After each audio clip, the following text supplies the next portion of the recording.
Moved. Announcements from the members? A few big comments. Go for it. So, I rode Huntington with the new double line and really liked that. Felt like it's still a busy road, but felt a lot more comfortable having that extra line. It just makes it so like cars don't pass the first line. So it gives me a little bit of buffer if I'm like on the right side of the double line. Great feedback. So that was awesome. And then, I also rode the new tunnel. The one on Milton? Yes. How was it?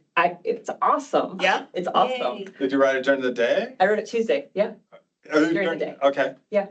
Is it pretty well lit down there or how long I is don't- it? It's really long. Is it? Yeah, it's quite, I have a video. Do you want to see a video? Yes. Okay. Good night.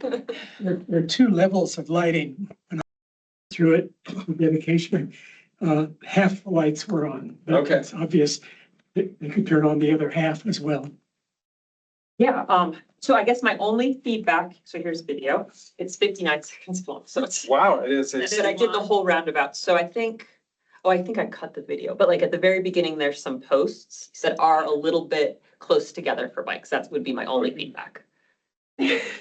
So I on the video, like I was riding one-handed and videotaping and like my camera went to like, Oh my God. yeah. How's Imagine. the slope down? Is it something where like cyclists are gonna pick up a lot of speed? No, I don't think so. It's pretty gradual. Yeah. And then you can see posts up here, but it was Mhm. easier because I could go like onto the gravel. 8%. Not Wish much. I see you did, yeah. Yeah. Being extra careful. And this is kind of cool, like the bike and the walking, and then here's the roundabout. Yeah, cause I come from New Heights, like south, you know, and So like you could see there, like I feel like the when you bikes could come go in, into that's this part of the roundabout, but I also rode the really have roundabout, to like, pedal when you get as to. if I were in a car. It's like videotaped that too. Yeah. So you can see like they have the green. Uh-huh. Thank you so much for doing this. Yeah. Did you double back and ride through the roundabout? I That's didn't. pretty cool. Well, okay, so I did this. Yeah, I did double back actually. I was gonna. You just gotta know, yeah. So there weren't like a ton of cars there, but it was pretty smooth. My video skills aren't the best, but Were you eastbound generally? I was heading westbound Okay, and then heading north to get back to Cheshire. wondering how it works. So you're eastbound, you get to the Target driveway. And you have to Oh, do I that did start there. Oh, crossing yeah, I did start there. I did the Target driveway, front, but westbound. but I was heading west. Yeah, then you just kind of slice it in, Yep. but if you're eastbound, you gotta do that crossing. Right, I didn't think of that. So where's the tunnel? It's like, you know where Target is? No, I know, but the video. Oh, here's the tunnel. This is the tunnel. That's the entire tunnel? Oh. That's a tunnel. So that's the entire tunnel. So you can see Okay. light at the other side of it. I'm still impressed. That's cool. That was fun. Good Nice job, efficient City of Flagstaff. city. Yeah, we noticed a double bollards too. That's a full haul. Cause they end up one on each side where people are riding you instead can't- of in the yeah. middle. Yeah, yeah. I think it'd be easier. Actually, I was on my mountain bike. Yeah, it was still a little tricky. But Yeah. I asked a friend that rode it and she said she was able to get through too, but it was a little tricky. How wide are your handlebars? On that bike, I don't know. 740. No, probably like 700, maybe 710. I don't. How wide do they get now? Like Like people 760, on mountain bikes, 747. Like bike trailers might have an issue for like the kids. Yeah. Although my friend was with a bike trailer. Yeah, and it was okay. She said that she made it through. I think you could just hit them on the side. The kids will be fine. Does anybody ride a big feet? Those Dutch cargo bikes with the big thing in front. Oh. They look cool though. It literally means box bike. Yeah. Stuff in there. And you can see it. Yeah. Yeah. You know. I've seen people put dogs in those. They seemed okay. I would do that. Yeah. Helmet, no, helmets, no. On the dogs? No. No, I would totally do that. I got a backpack to put my dog in to ride a bike with, and he loves it. Like, I think he thinks he's like sticking his head out the window in the car, you know? He like sticks his head to the side of my head. It's amazing. Yeah. Totally recommend Those are it. super Like I popular. have Yeah. the same one. Yeah?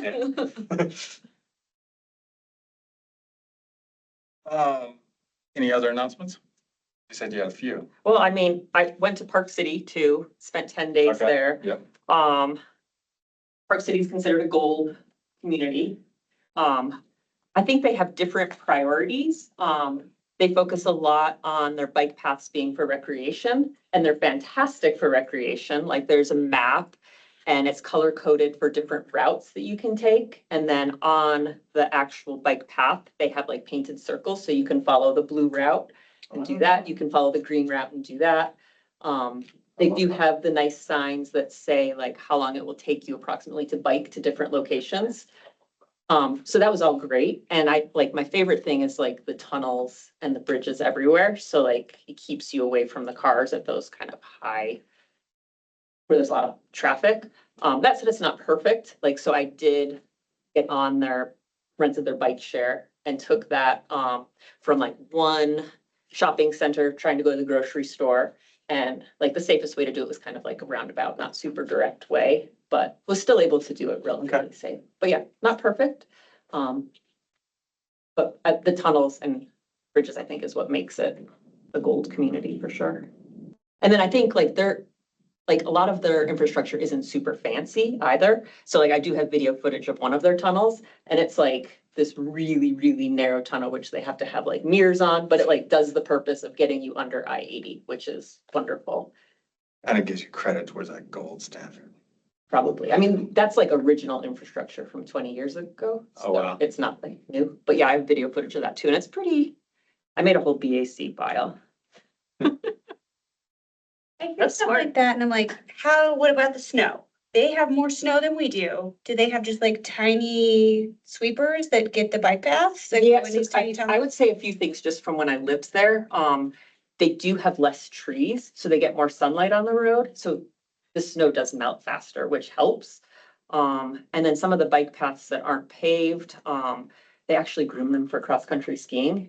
And which is really great, but then you can still kind of ride your bike on them Yeah. too. But yeah, this is like one of their tunnels that. And you can see, like, that's it, like it goes along water and then you're like on the pallet thing. Oh, That'd be Do something. you want to see? pallet We thing. get- Fun. Wait, is this here or in Park This City? is Park City. Okay, that's the one. Yeah, under- there's not No, water. I know. That's the one under I-80. Yeah, this is under I-80, so it goes from Right. Redstone to, My friends are like- basically the communities Yeah. on the other side of I-80 from Redstone and also Trailhead. I'm sure that wasn't the tunnel for moose and porcupines. It's an overpass. I mean, they do have those, but Yeah, yeah, in Park City, Yeah. yeah. I mean, maybe, no, I don't think the moose use this one. They would have to like duck. The moose don't use that one. but- That's all I have. Awesome. Really cool. Did you make it to the transportation committee meeting? I did. Now I have to remember what we talked do about. we- Sorry. I was out of Should town. we do that at this part of the? You know, I put it on the agenda under, including. Okay, we can do that at the end. Okay. That'll give you the whole meeting to remember what happened. Yeah, thanks.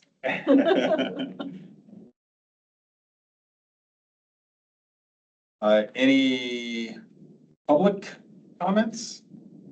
I will also say that carrying the double line all the way to 4th Street, phenomenal improvement in that kind of section, makes me feel a little safer. Nice. It's something that's been in place for a while that I failed to come to this meeting and mention is the street improvements down Lucky Lane. That's also phenomenal for commuting. That's one of the things that Martin brought up like years ago. And I was like, no, Lucky Lane is not gonna ever be a commuter route. But now if you can get across Butler, it's like pristine and it's a nice slope because we got our dedicated bike lane. The street sweepers have been picking it up and maintaining it. So it's still just as clean as it was right after it was built. You don't have the people parking down there where you had before. It's just a nice I improvement. don't think they added like a bike lane, it's just. They got it, yeah, dedicated bike lane down the whole way. And the street sweeper's been really good about keeping the debris from weather and stuff. Awesome. And then riding in this morning, I noticed on Solier, which is probably one of the worst streets, once we do get a little rain, coming out of the sky. The shrubbery and the bushes just take off and crowd into our bike lanes. This morning when I was coming up the hill, I noticed the intersection warning sign is all encased in greenery. People go fast on Solaire. Yeah, most part, yeah. There was a person earlier this week that was flying and I couldn't catch him. That hill's usually, No, but I mean the cars. oh, yes. Cars. Oh, yeah. I don't, if you have to move Yeah. over into the street. Different world. it'd be- Yeah, but you're right. Cars do, I think it's 40 miles per hour down that road and it's wide. You, Solier Speedway, you can, submit, a ticket online. Yeah, I was for gonna do that. I just noticed it this morning. In So. fact, if you do that, that might be like a good test case. Yeah, I prefer, Come back in August and report what happened. yeah, I prefer those because I have submitted a lot of those and Yeah. the city is super responsive and like getting back to me. And it's all recorded, documented, and like if I forget how long ago it was, they have it all on record. You probably hold the record as the most What? submitted. I don't know. I would like to know that. Maybe at the next data report, we can put that on there. That's all I have. Anything for the good of the order? Nothing, well, I guess I will mention the Flagstaff now has a chapter of Strong Town, which is a nonprofit trying to work on affordable housing and other municipal issues.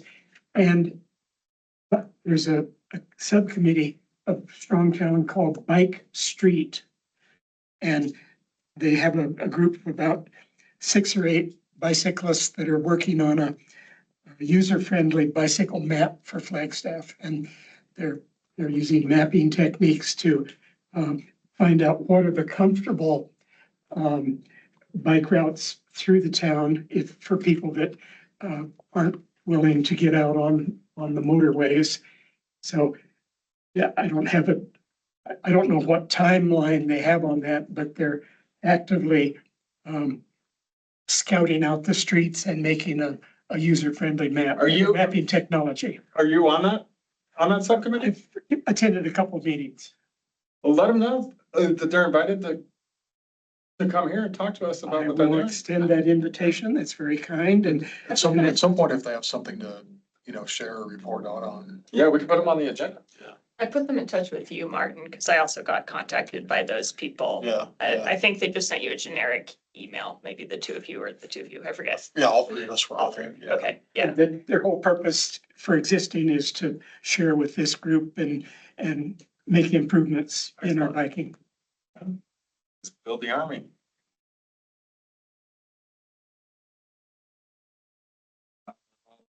Back to you, Martin. Where we at on, if you're looking, we don't have any minutes for you for this time around. No, we're on bike-friendly community renewal application. Oh, okay. I'll turn that over to Chris. Not a ton to cover here, but just to recap, our recent experience with the bike-friendly community application. We have talked about it a couple of times in this meeting. We submitted officially at the end of last month. And our entire application is available for review. It looks like it's linked in the agenda. Moving forward, the league has shared a survey link that they want us to administer throughout the community. I sent it out late yesterday. Did anybody happen to have a chance to take it yet? Not yet, no. I will though. Well, it takes 10 to 15 minutes. I took it today. Yeah, it's not bad. And there's the opportunity for write-in information so that it can have a little bit more personalization. So it closes in early October. We don't remember if it's the 5th or the 12th or one of those other days. Martin and I were debating this. But as far as our methods to circulate the survey, we're going to work with people upstairs to get it posted to the city's website. It'll also get sent out to Martin, is it our specific BAC email list or is it just more multimodal transportation in general? Multimodal transportation. I think we call it, ped bike foots. Gotcha. Yeah. And approximately how many active? A What do we have? little more than 700. Yeah, so that's pretty good.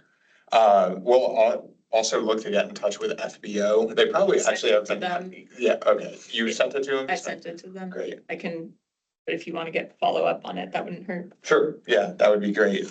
There's a chance that the league might have reached out to them too, because I know that they go for a few Yeah. like key contacts throughout the cycling community as well. We listed, FBO. like advocates and so on in the community, and they contact them directly. Yeah. When we do that, that's the reason they're asking for them. Additionally, we'll work with Metro Plan so that they can put it out on their social media platforms. Otherwise, people in this group can feel free to share and promote as you see fit. And we've discussed the idea of turning it into a scannable QR code and bringing it to bike shops, local places that generally support cycling, et cetera. I don't know if we want to spend a minute brainstorming about other ways that we can blast it out, or if we've kind of covered it, but that's the gist. You're gonna send it to Aaron Stam to try to get it to FAU. NAU. Yeah, that's a good idea. Didn't think of that.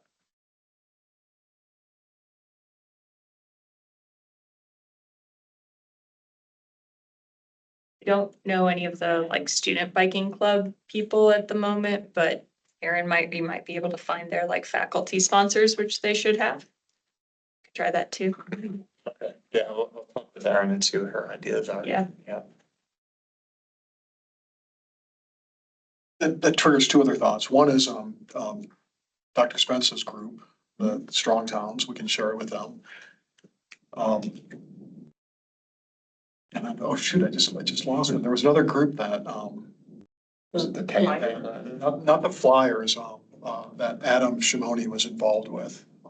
Hats on wheels? Cats on Wheels. It was,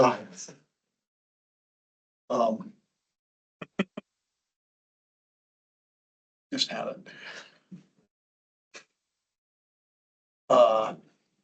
They seemed like sort of, it was a green something or other club. It might have been a year or two since that. It doesn't feel like they've been active for a while. Is it through NASCA? Climate, yeah, that's the one. Right. I don't think they've been active, but Kevin would know because he was part of that group. Okay, thank you for remembering that for me.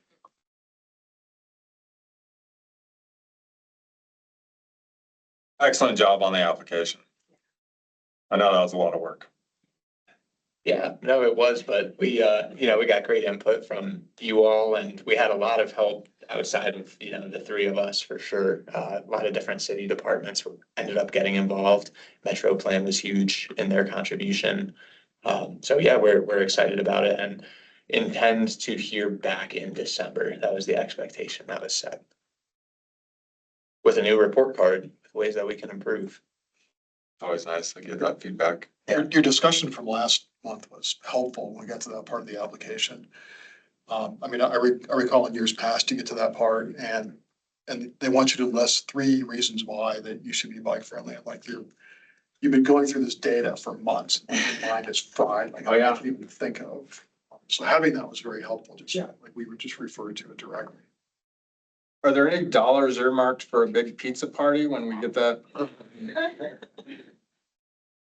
We've done that before. A couple thoughts about the survey. If you take it, the first thing you do is you pick your state and then it lists all the places that have active applications. So then you pick Flagstaff. And so they're doing this for, I don't know how many hundreds of other communities that have submitted a bike friendly application. So we get our results. There's really 2 sets of results, one for Flagstaff and then one for nationwide for all the places that have filled this in. So we, like, for example, the average number of respondents for other communities was like 150 or 125 or something like that. We On the survey? Yeah, we were close to 300, so we did pretty well. And then the interesting part of the results is we can see how our results compare to kind of nationwide. So for example, if you look at those old results, there was a more significant clamoring for protected bike lanes in Flagstaff than in the nation in general. And less clamoring for separated pathways, because we already have a pretty decent foots than in the rest of the country. So you can kind of see like if something looks interesting about Flagstaff's results, is that typical of the rest of the country, or are we different? Because we're special, And better, you know, for, yeah, and better, special and better. like it. Go ahead. Oh, I just have a semi-related question. I recall that part of the like bike friendliness was whether or not you have an incentive program with local businesses, right? Like if they offer discounts for cyclists or things like that. When I was in Cambridge recently, Massachusetts, I took some photos and not as good as yours of their bike infrastructure, but they have that. So I went to a couple of places where if you show a sticker on your helmet, you get like $5 off a coffee or whatever. Oh, interesting. It was probably not bad. That's a good deal. I got a sandwich. It was probably not bad. Don't quote me on that.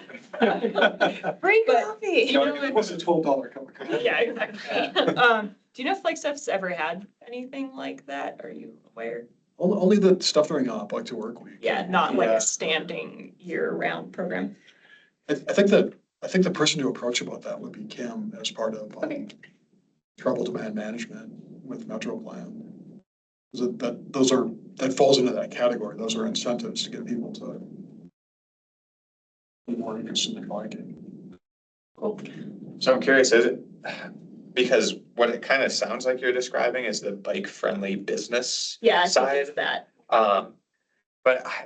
And Kim looked into it a little bit, and it's definitely has appeal, and we put bike-friendly businesses, which I believe that Mountain Line may be one of the only ones that we were able to record on our application. But it's fairly robust, like the links that Mountain Line has to go to earn that certification. Yeah. I'd be interested to see how it would apply to like a restaurant, like in your case. Yeah, when I went to a cafe that was part of it. My brother lives there and he and his wife, my sister-in-law, both are part of it because you buy a sticker or something and can be part of it. And it was pretty diverse types of businesses. Interesting. Yeah, I meant to take a photo of their flyer and I forgot to do that, so I'll look it up later. Sorry. Sticker, yes, but wouldn't a tattoo be more of a? Get through it.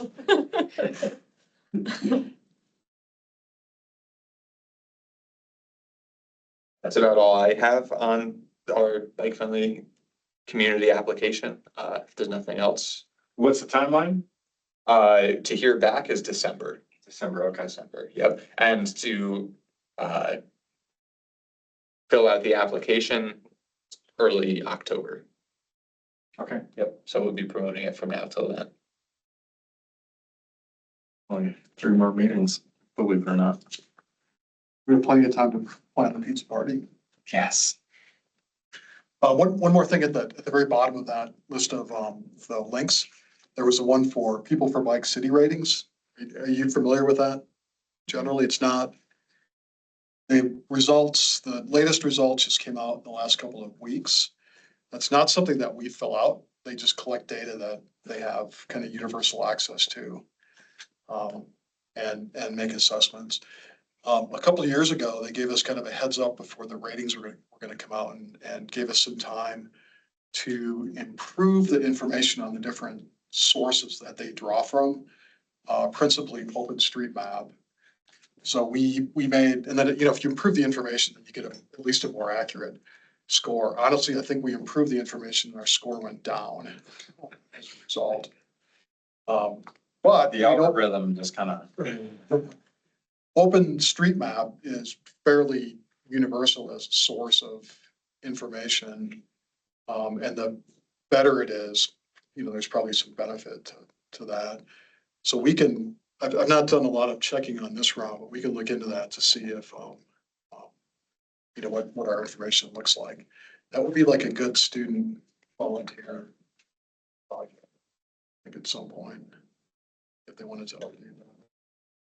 I could be wrong, but isn't the people that are trying to make the map, the bike streets people, aren't they also somehow using OpenStreetMap? Isn't that part of the deal? I'm not sure what mapping program they're using. I think that was part of it. So if they do their job, then we would better to these guys. Like that. I went to the meeting, but I was like, I don't have time for this right now, so I wasn't really listening. Did they have, last I heard from those folks, they like didn't have key people for the project. Do they have key people now? There were key people. Okay. Yeah, there were two people that seemed like they were in charge, but there was definitely some like, they had to open up our area or something like, it was still early.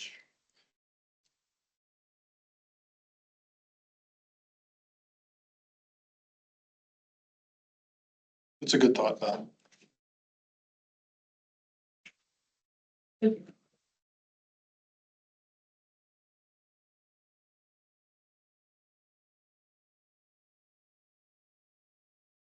It's a national program, actually. It's called Bicycle Benefits, but they have it in Cambridge and other places.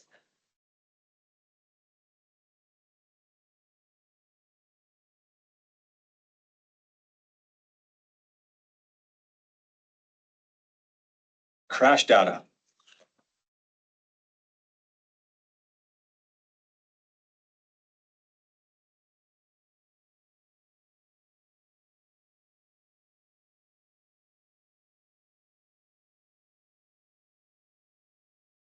So I guess Thursday at 6 p.m. You have like a 20% chance of getting hit by a car. So you interpret things. But we do. 20.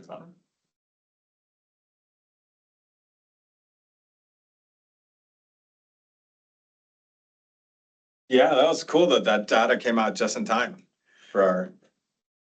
Yeah, that was kind of a mixed blessing. I'm glad that it did because we can be up to date through 2024 instead of being just behind. Unfortunately, it took a fairly significant effort to incorporate all that data. Like we had to redo all the tables and stuff. And so our efforts kind of got wrapped up in that, and we couldn't make as much progress as we had hoped. However, the report is kind of in draft format now. We updated all the text in it. At the very beginning, this was kind of the list of all the things that felt like they were significant that came out. I won't go through all of it. Is that reasonably readable for everyone? So we average about 32 pedestrian crashes and 32 bike crashes every year. The number of pedestrian crashes increasing every year since 2020. In fact, the 58 that we had last year was the most since we started counting in 20. Yeah, I saw that. That kind of jumped off the page. Yeah, that kind of jumps off the page. Mark, can you remind me, does this include collisions with trains? Generally It not. doesn't, right? Yeah. Injury severity is more significant for pedestrians. Of course, we've done okay with fatalities for bicyclists. We have had 3 in the last 10 years, but none since 2021. Age and gender, really nothing popped out about the age part of it. There were a few age categories that were slightly overrepresented in one thing or another. It feels like in the past that younger, like people in 18 to 24 were kind of overrepresented, but that doesn't pop out this time around. Men definitely.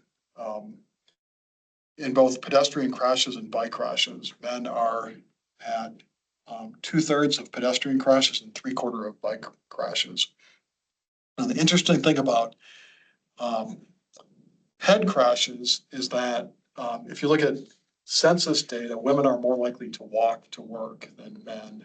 So even though there may be more women walking out there, more men who are walking are getting hit by cars, basically.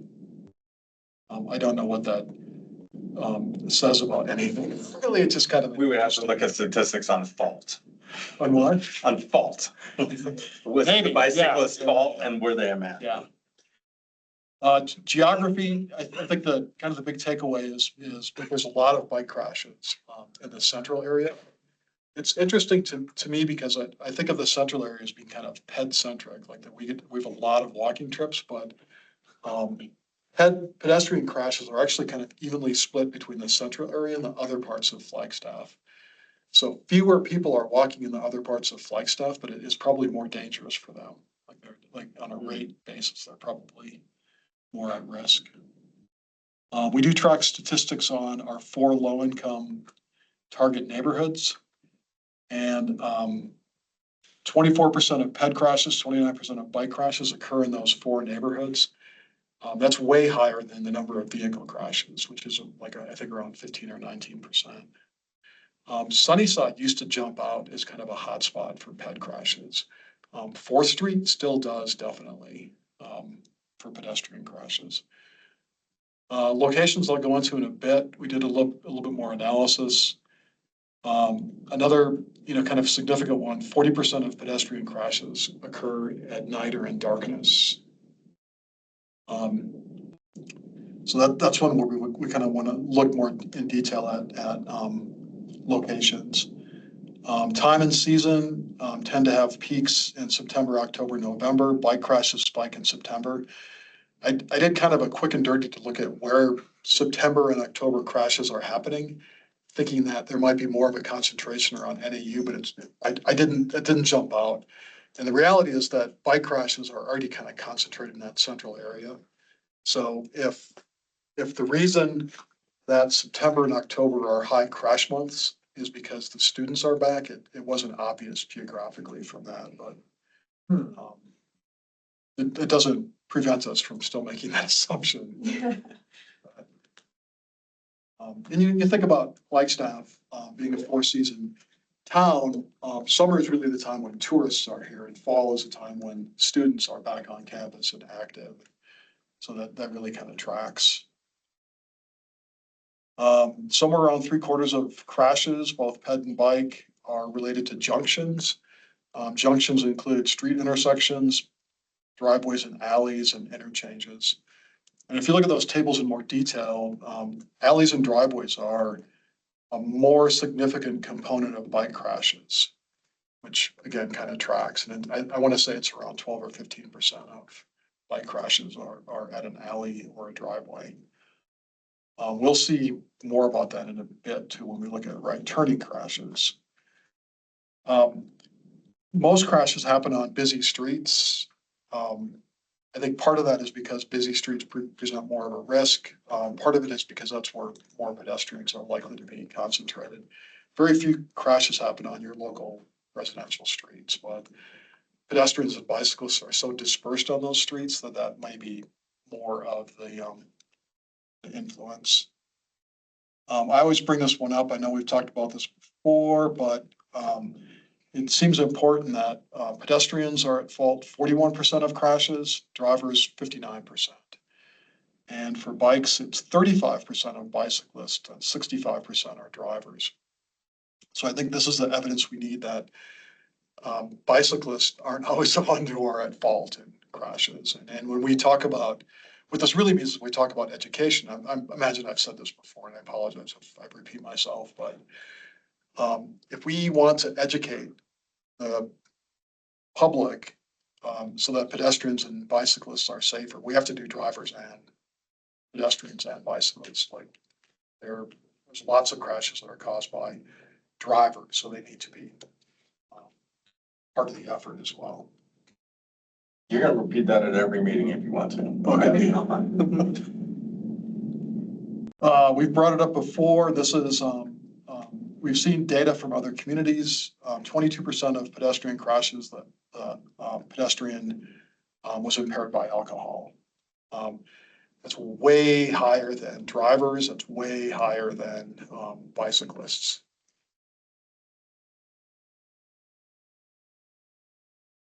More than 3/4 of pedestrians were crossing the road. And then finally, our last point, which we've seen before, 39% of drivers in bike crashes were making a right turn. So we'll see in a little bit, but we map that geographically so we can see where it's occurring. I think another piece we could pull out is that the pattern of injuries different from other crashes, or is it higher or lower? Like, so 39% of bike crashes are a right turning vehicle. Does that result in, are they more serious crashes or less serious crashes typically? That seems like an important information. On that last one, I think that one really jumps at me. When we come to the next meeting and have a finalized report, I recommend that you all consider sending, something to the police department to, make them aware of that. They're able to do targeted enforcement. I think this, to me, feels like an obvious one that they could do. I think there are some,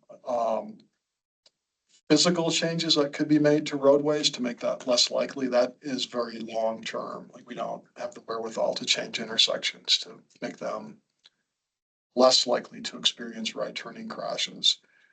Enforcement seems like a big one. Again, I'm sure I'm repeating myself, but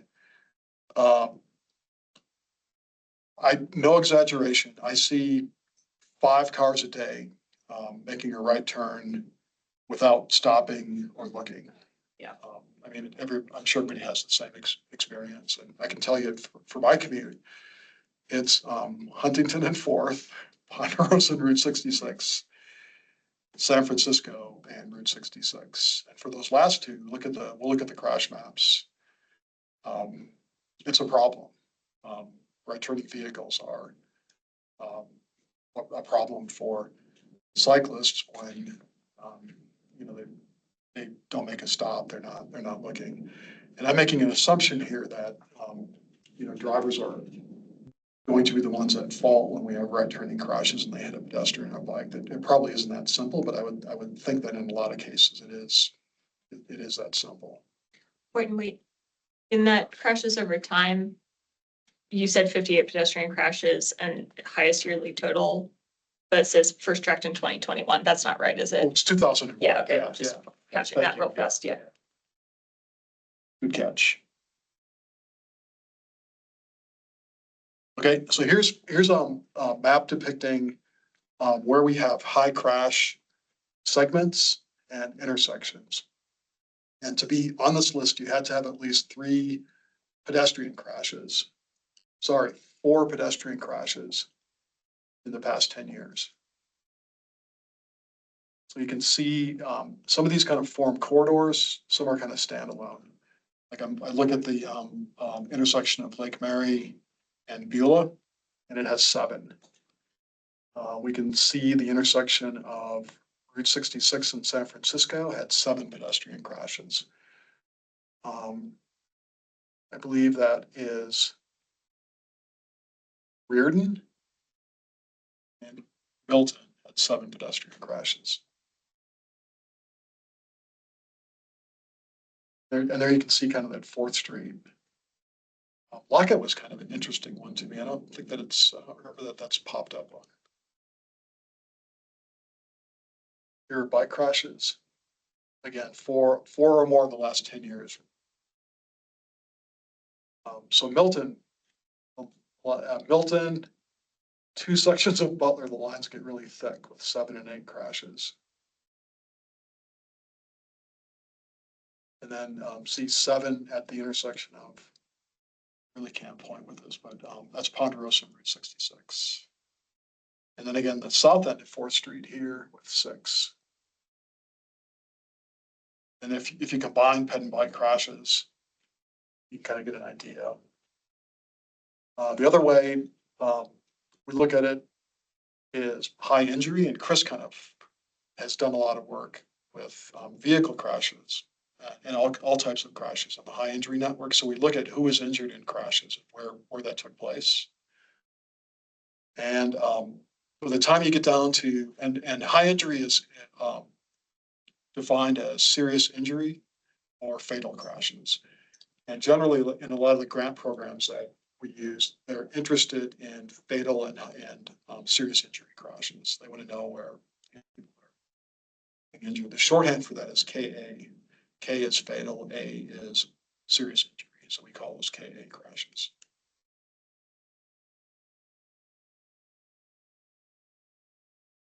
So still Milton kind of comes to the top.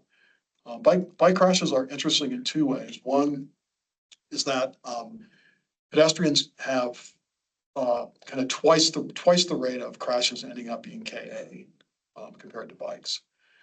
And bikes, because there's only all these locations, intersections and segments only have 2 each, they must be more dispersed, like where there are KA crashes. But that really seems interesting. We'll double check that data just to make sure we haven't done anything incorrectly. But you can see, It could be, like, pets really show up, bikes just don't. it could be because of bicyclists wear helmets a lot of times. Or have lights if a lot of things are happening at night.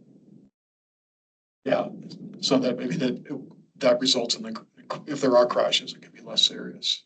Yeah. And then here's the high injury combined, and the pedestrian crashes are contributing to most of what shows up here. So the other way to look at this is to like combine those street segments. Like here we see Milton is kind of continuous, and that's actually 3 different street segments and a handful of intersections, but it's the same thing. It's the same corridor. So we can call out specific corridors and then collect information on that. And here we have those corridors, the road from and to, and then the number of overall ped and bike crashes. So Milton floats to the top, just to give you kind of a sense of what 33 and 42 means. 33 pedestrian crashes is 10% of all of our crashes in the last 10 years. 42 bike crashes is 13% of all of our crashes. In other words, 13% of all the bike crashes in Flagstaff happen on Milton or at one of its intersections. Again, to me, that statistic really pops. And then, we kind of pulled the data for other ones. Beulah kind of surprised me, Butler Avenue in a couple different locations.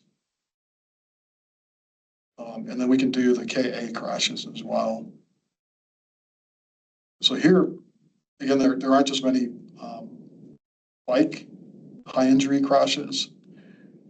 There are more pedestrian. And here, as Chris will tell you, we count not crashes, but actual people who were injured. So there are a handful of times when there are multiple pedestrians who were seriously injured in the same crash, for example. So we count that as 2 rather than 1 crash.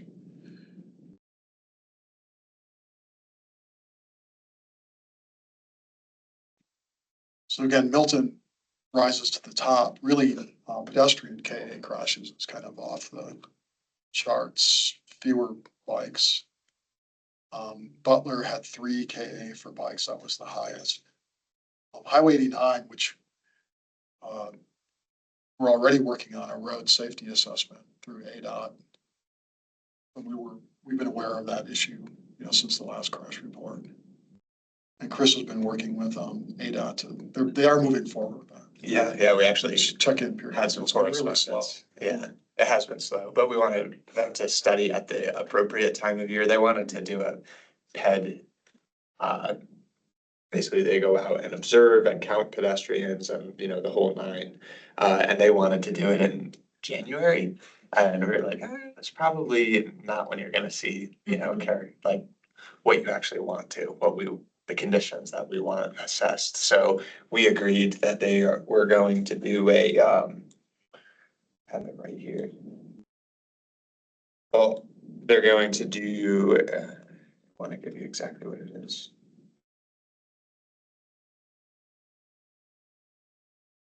Third week of September, they're going to collect traffic data and then field reviews in mid to late October.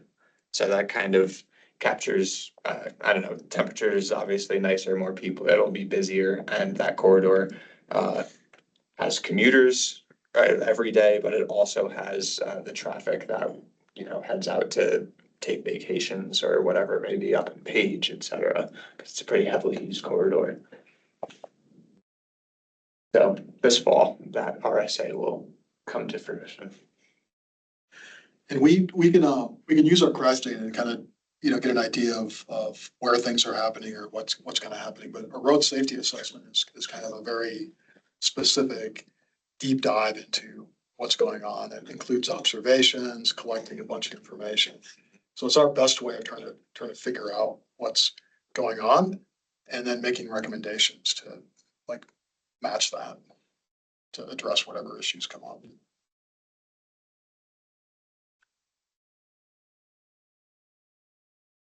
Okay, we also started looking at certain types of crashes. I mentioned the right turn ones.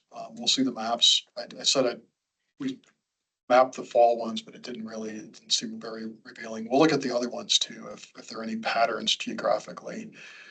The last one, there's one of the points of data that's collected is what kind of control is at the intersection when there are intersection crashes. It could be a signal, it could be a stop sign, it could be yield.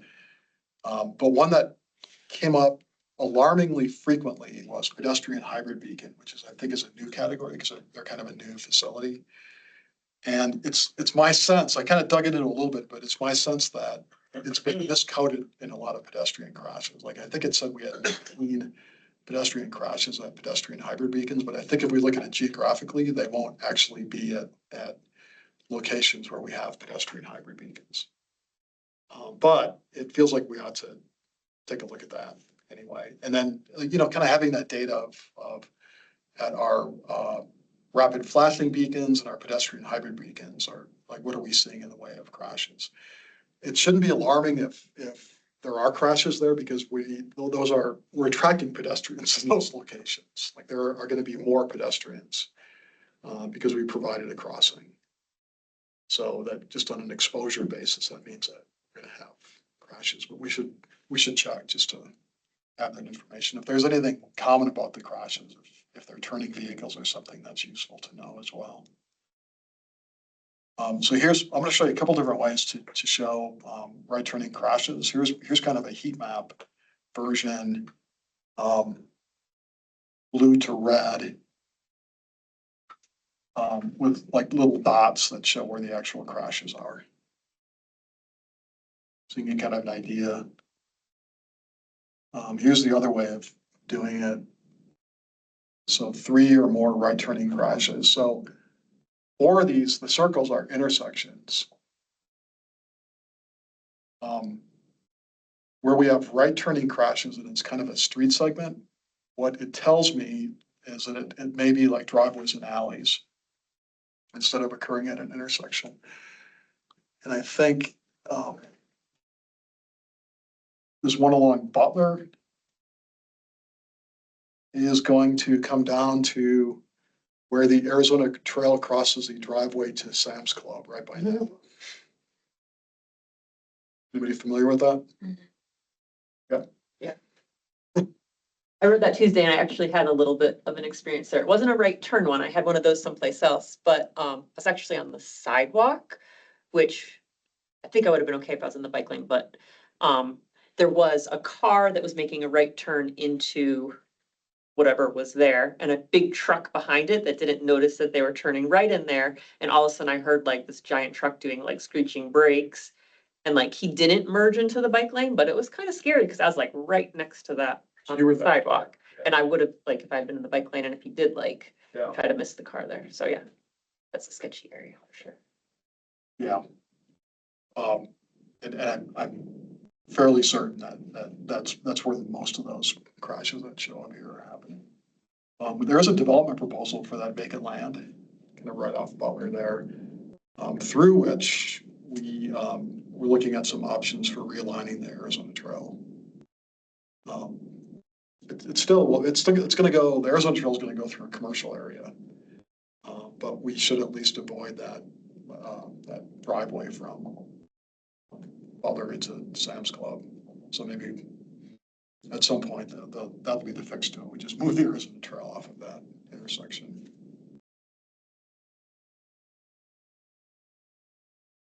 And that's all I had. We'll continue some of this corridor analysis and some of these other types of crashes, and then bring it back for you. I think maybe what we got to do is like have you look at it, kind of give your final seal to it, and then move it on to have the Transportation Commission take a look at it as well. And the pedestrian committee is looking at it at the same time. They'll look at it next week. Do you have that blank crash report? Are you able to pull that up? You had that as an exhibit to the. Yeah. Is that where Where primarily all this data came from was from the crash reports? Yeah. Okay. Those are interesting. I deal with these a lot. They're public record, $8 a piece down at 911 Sawmill. Individual crashes. Yep. So anyone can go in and order a crash report, even if it's not your crash. And they're filled out by officers. I told you guys last time, like, when you're when you get hit by a car, who determines fault is the police officer? And then the insurance company says, okay, yes, a police officer said that, so it's true. And a jury says the same thing. So whatever the officer says is what happened, and they are chocked full of like useful bits of information. What about the body cam footage? Is that available too? Yes, it is. It is. That'll set you back about $93, and it'll take about 4 months to come out. But yes, that's actually primary evidence. That's like overrules everything because you can hear exactly what the people say, right?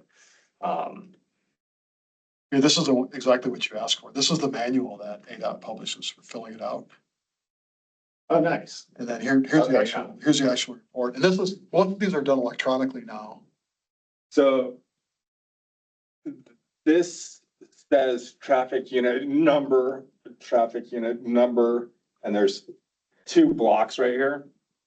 So whoever they put as traffic unit number 1, they write a number 1 right here and a number 2 right there. And whoever they put as number 1 is who the officer has determined is at fault. There's a information right here at the bottom that says insurance company, and the policy number, and that's how you open a claim, right? There's useful information about the weather, the lighting conditions. But if you scroll down to the second page of this form, this is violations behavior. No improper action, speed too fast for conditions, failed to yield the right of way. So all very useful information. And again, $8 a piece down at the cop shop. Scroll back up, there's like, oh, this is interesting, distracted driving behavior. And then no apparent influence, alcohol, that's where you get your alcohol stats from. Are you guys manually going through there and compiling that data? No, Okay, we, police department, when they fill these reports out electronically now. and it goes into a database. And it goes into a database and Okay. then it's compiled at ADOT, and then we have access to that database and then get Nice. all the reports back. And one of the things they have is the lat long coordinates, so we can use that to pull it into GIS to make the maps that show you where the crashes are occurring. And then we have all that information behind it, as you pointed out, which is, Yeah. it's a pretty rich data source. Yeah, if you keep scrolling down, there's a place for a map. This Crash one, diagram? yeah. And sometimes they'll just paste like a Google map in there, and then they'll draw like little boxes on it, like driver 1, driver 2. Yep. And if you keep going down, there's a place for a narrative, and that's always interesting. To read the narrative of the officer. The amount of information we can get out of the compiled data is limited. But if we were to pull crash reports, you can see exactly what happened. Yeah, it'll say the guy was looking down at his notepad while he was driving, or the guy dropped his water bottle and was reaching over to pick up his water bottle and ran over him. So it's all very, very much like we do. I look at like so many of these times, so very, very good information. When we update the city's annual crash report, which will be coming up over the next couple of months, early on, there's like Martin said, we pull the data and it's already compiled, so it's very tempting to related to the field that you pointed out, it was, violation, and there's Yeah. what, 15 different choices? Yeah. And it's kind of, I mean, maybe there's some guidance on it. It would be interesting to hear how police officers are directed to fill this out. But we found that, we want to check, all right, well, what's the most common violation that happens? And you start seeing a lot that, like, for instance, one is speed too fast for conditions, and then the one below that is exceeded lawful speed. And Yeah. exceeded lawful speed is more cut and dry than speed too fast for conditions, which definitely seems more interpretive. Well, speed too fast for conditions actually relates to ARS 28701, which is, even if you, it's a citation that you can receive, even if you're going 1 mile an hour and you crash into somebody. Yeah. Your speed is too fast for the conditions. So it's anytime you didn't stop in time. Interesting. It's like a catch The up. condition It's a of catch-up. the car being where you were Yeah. going to be. And it's a citation. It's like, you gotta show up to the city court and pay that. If you notice, it says unit number right here. So it's unit number 1, unit number 2. You can actually have, speed too fast for conditions for driver 1 and driver 2 disregard a traffic signal. Yeah. Like, so you can, it was interesting on your first page, it said like, in 35% of the cases, the bicyclist was at fault, and 65% of the time, the car was at fault. Yeah. Arizona is a comparative negligence state, which means what the officer has determined, if you scroll up to the first page, if they put you as driver number 1, it means that you are found to be the most at fault. Not necessarily 100% at fault. Driver 2 can be somewhat at fault. So if it ever, It could be 51-49. thank you. And that's, Two. yeah, and you're talking my language. That's called preponderance of the evidence. So in order to win a civil trial, you need to have 51% of the evidence on your side. So, Interesting. and then like, for example, if you go to a jury and you say, driver number 2 versus driver number 1, you hit me, you caused my damages, and driver number 1's able to say, you contributed to your own injuries because you're partially at fault for this too. It actually goes back to the jury, and the jury verdict form says you must find what percentage driver A was and what percentage driver B was, and that has to equal 100%. But let's say your claim is worth $10,000, but the jury says you're the driver A is 70% at fault, you get $7,000. Interesting. How does that same line of thought apply to, or what's your experience with the distracted driving portion of? Oh, the distracted driving portion. The county attorney's office is so big right now on distracted driving, you will be happy to know. They are looking to charge people criminally if they're texting and driving and they run over somebody. They will charge you with vehicular manslaughter. They're actually looking for cases.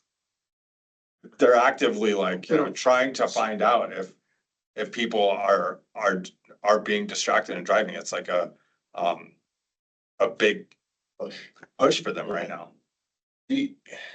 But that's a criminal context. I was talking civil before I switched gears on you, but yeah. I guess as far as it relates to reporting for these, for a crash instance, and because, more often than not, the police officer shows up after the event happened, and it kind of comes down to honesty, or what? Yes, it absolutely comes down to honesty. Yeah. Yeah, they said, were you distracted? No. No. Of course I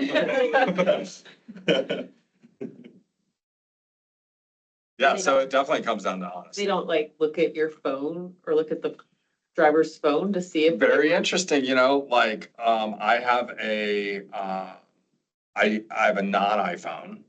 I don't know how many people have iPhones. iPhones is iPhone, if if your phone has a code to unlock it, it is nearly impossible for the police to get into your phone. And Apple is not very cooperative. So if you, and a criminal defendant has a Fifth Amendment right against self-incrimination. So it doesn't have to say their passcode.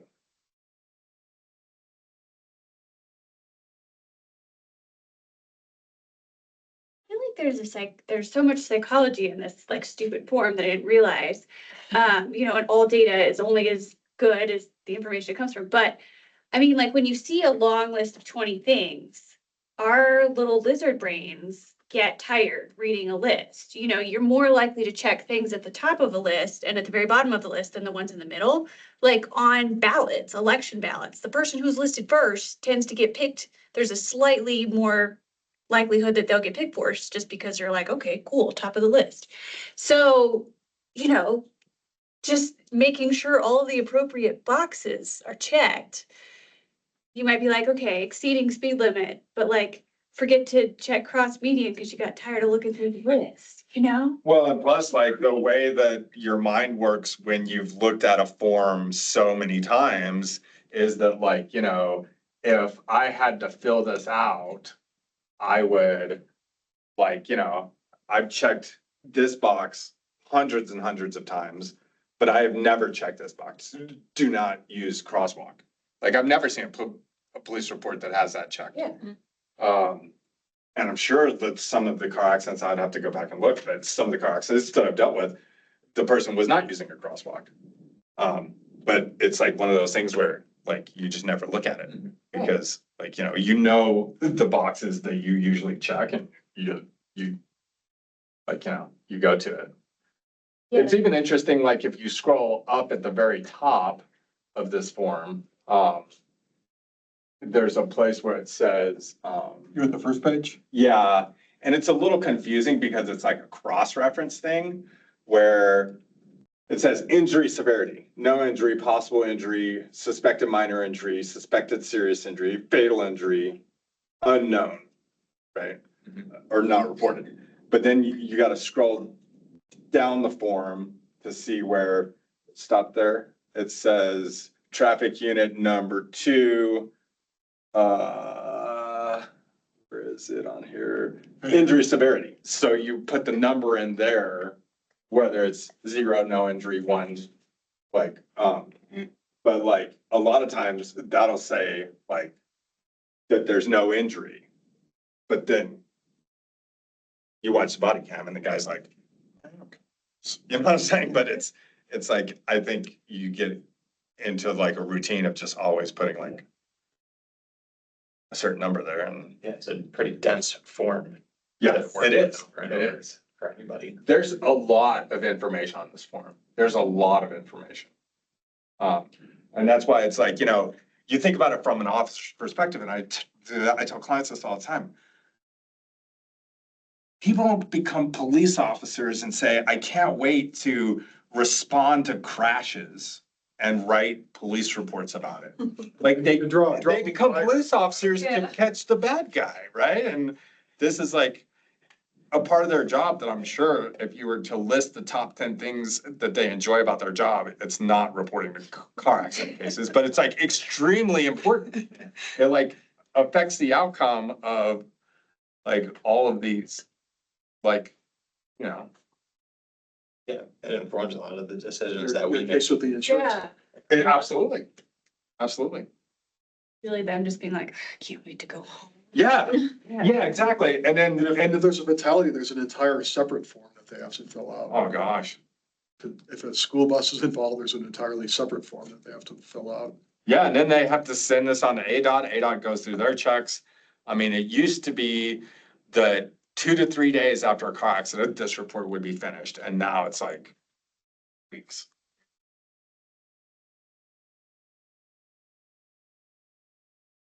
Later, they're going on memory. So that's tough. No, I think they fill it out pretty much right away, but then it goes through a bunch of checks with ADOT and it like holds up the release to the public.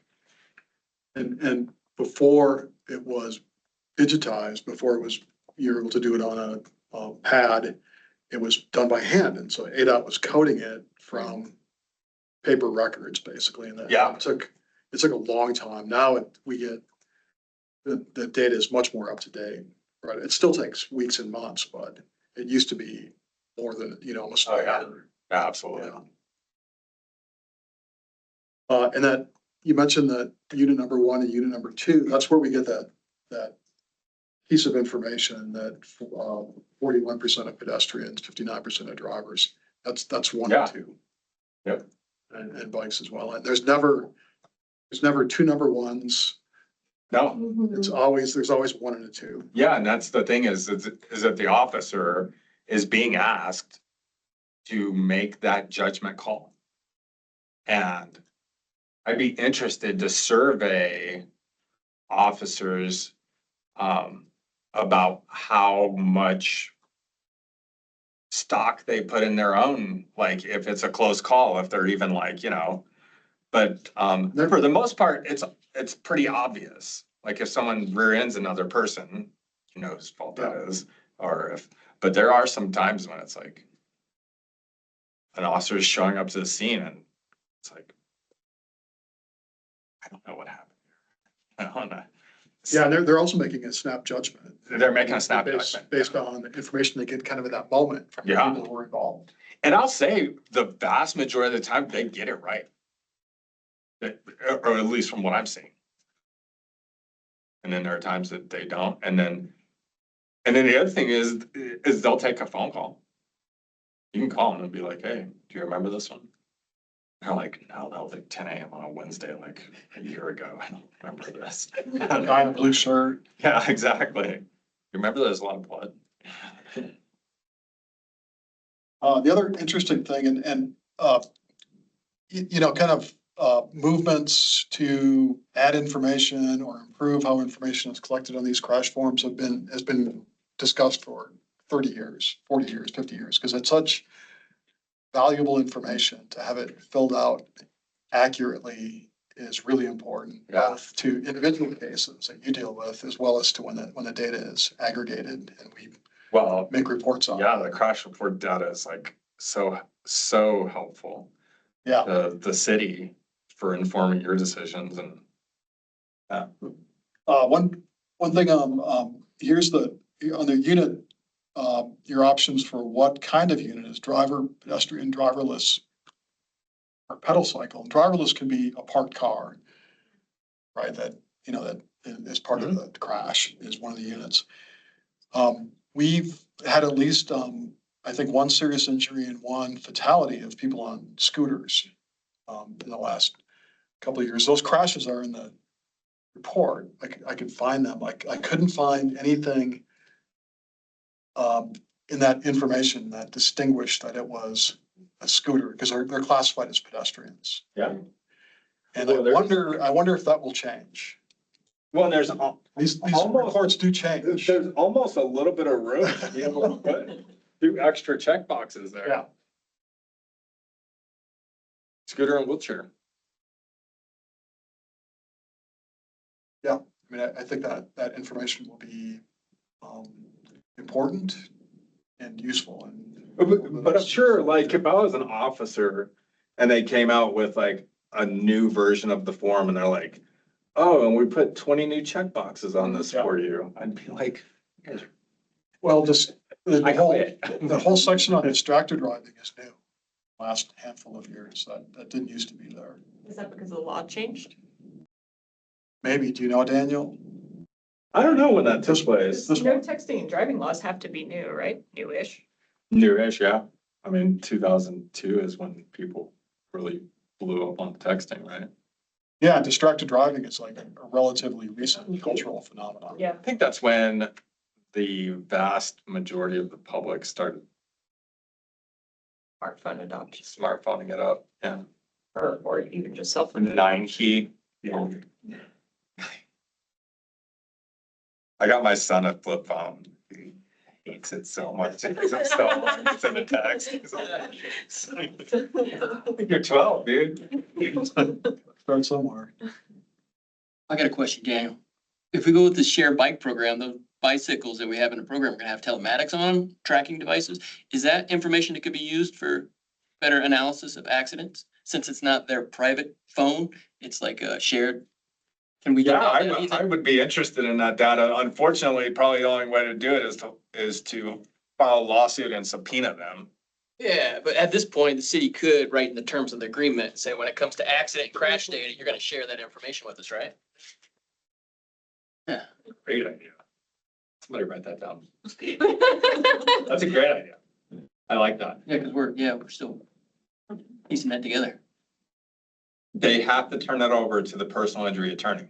Write that in the contract.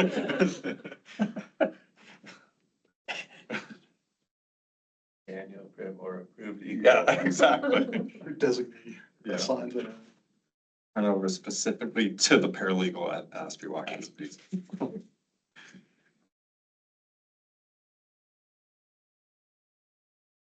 All right, anything else? Jury topic? You said something about when it's finalized, talking to the police about the right turn Yeah. enforcement. Can we go back to that and what you want us to do or what you're gonna do? Do you have an example of what that would look like? It just, can you please go out there and take a look at this intersection and do more monitoring? Yeah, I mean, it could be like a letter, for example. We'll look into that and bring it back for you, maybe the next, we'll bring this back. Would it be from the BAC or would it be from, okay, yeah. Yeah. I would sign that. Maybe what I would suggest is just kind of, as a possible targeted enforcement topic, right turns on red. It could be generic, we could pinpoint intersections, like here are the 5 intersections where this seems to happen, where the most crashes occur because of right turning vehicles. Yeah, I know the last time I got a ticket was running a red light a long time ago, but, and the officer told me when he pulled me over, he said, I'm monitoring this specific intersection because there's been more people running red lights at this intersection It's your lucky day. periodically. Should have challenged that ticket. I think I could have gotten out, but I didn't. Does that help, Val? Yeah, Yeah, yeah, I think we should definitely do that. I agree. It's like, that's what you do with this data, is you make it better. Yeah. You know, It should be actionable. Yeah. Something, okay, we collected this information, we identified some things, so then what do you do next?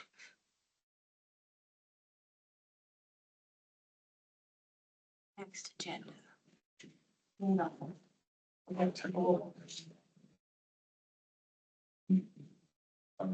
Where are we? Good share.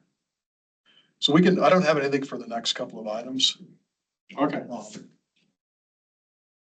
This took up more of our time than we anticipated, so we can skip down to, The reports and updates? yeah.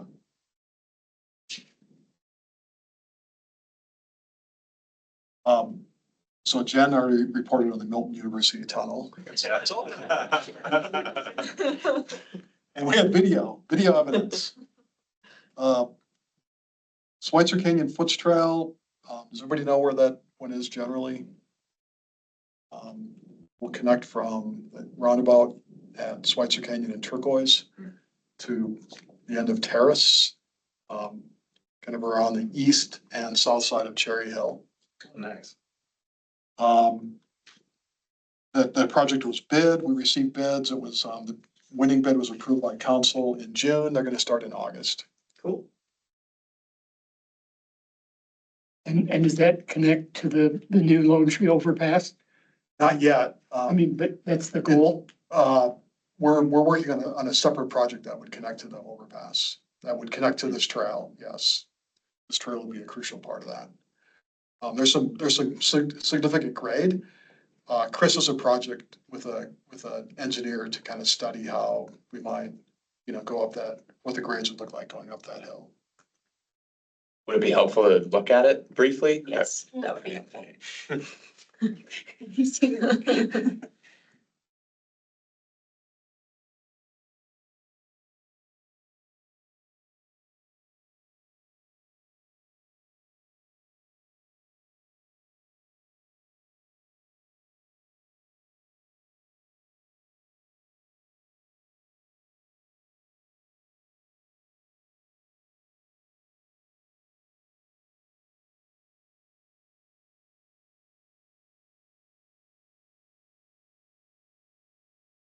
So here's the Schweitzer Canyon roundabout.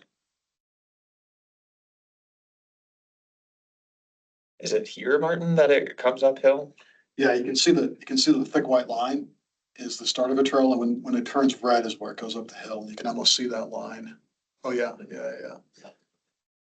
Oh, yep, okay, I was missing that. So, yep, up this way, So crosses Forest View, and you can see it. It's already graded in. yeah, We're along just this finishing it. alignment. And then you're kind of up on a hill looking down on Schweitzer Canyon from here. And then this is the current, where it's currently graded to, right? Or does it go? Yeah, yeah. Actually, yeah, it looks like it keeps going pretty good. There's like social trails and so on, but nothing. And then ultimately, the connection heads towards downtown. Yep, wraps around that corner of the hill. And then, You can see there's kind of an old road that we're using on part of it. yeah, up here. And then, oh, you said that it connects to Terrace, which is here. Gotcha. Right there, yeah. Up here. So it'll come through here. And then this will be your connection to downtown. But the Lone Tree connection that we were discussing, Right where it says, Milestone is where on the other side of Route 66, the Lone Tree overpass will come out. And, the west leg of that intersection aligns with, pretty much exactly that west property line. and then this is the grade that will be working to chase a trail up to connect to this future trail. That's a tricky one. You switch back, so you can do. Yeah. Yeah, exactly. So, yeah, there's a few ideas, and we have a meeting with engineers to kick off the concept design on Monday. Like an elevator. The whole concept worked better until Chris turned it into a 3D view. Yeah. It was just fine. Do those cliffs like crumble? I feel like a couple years ago, isn't there usually rock fall along that? I feel like you can see it from the road.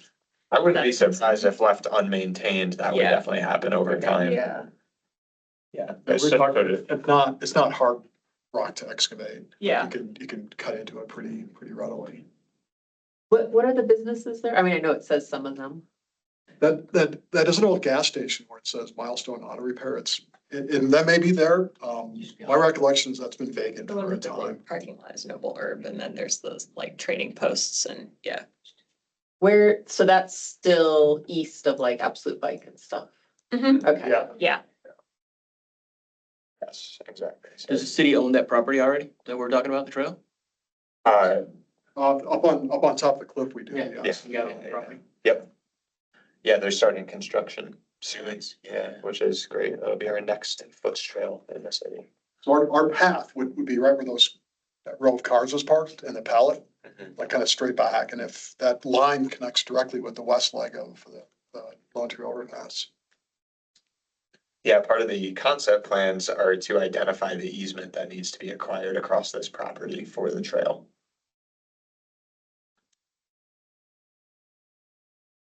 The boba place is gonna get a lot busier. There you go. And if, Chris, if you could go back to around the other, kind of around the other side, there's a social trail that connects down from Hilltop. So go a little bit north, Hilltop curves around that corner and then kind of dead ends. At the end of that street, there's a social trail that goes down. And it will meet where our trail alignment is. So we're gonna do our best to formalize that trail. Yeah, you can see it goes off into the woods. It's pretty steep right now. We could make a trail alignment that switchbacks a few times to even the grades out. But how will people get down to the Foots Trail from there? On the switchbacks, will they make a more direct path? So it'll be steep, but we think it might be paved to at least provide kind of an all-weather surface. It won't be as wide as a Foots Trail. It'll be really steep, but it'll get people from Cherry Hill down to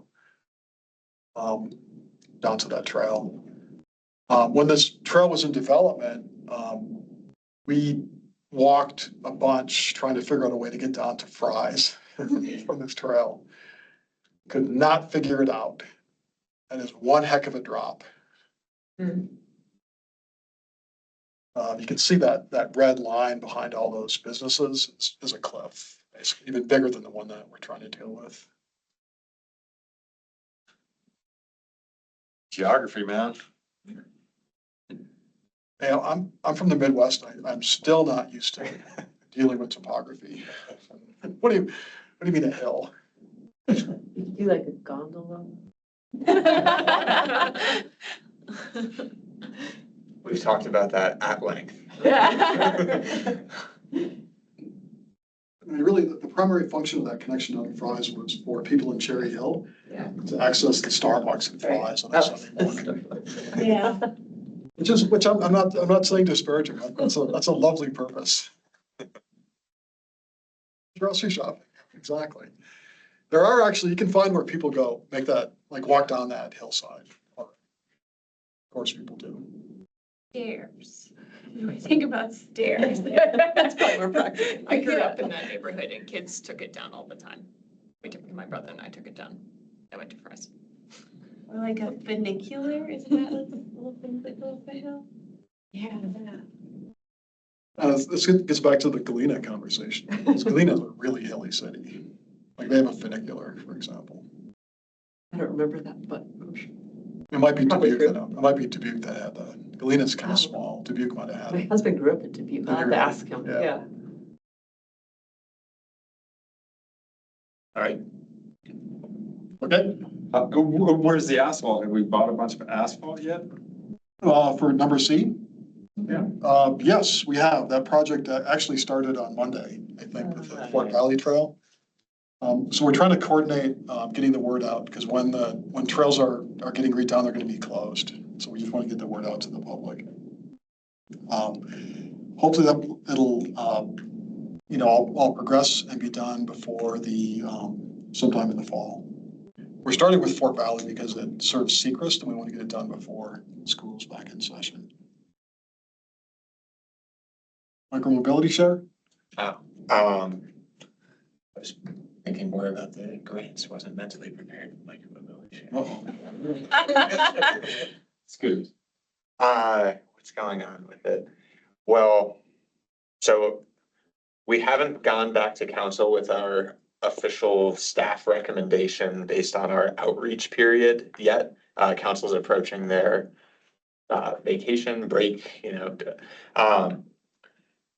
in upcoming meetings, we're going between engineering and sustainability. We're going to start talking about the logistics of managing and overseeing this kind of program or managing a contract with a vendor and what that might look like. Our original suggestion or thought was that it might take adding another staff member to transportation. So we are going to start having those conversations over the next month or two, ultimately preparing to go to council once they're back from their recess. Not too much else to report on related to it, but any questions on micromobility share, happy to answer. Could you give us a heads up before you go to council if we want to show up to? Of course, yeah. We'll talk about it in Okay. BAC meetings. Cool.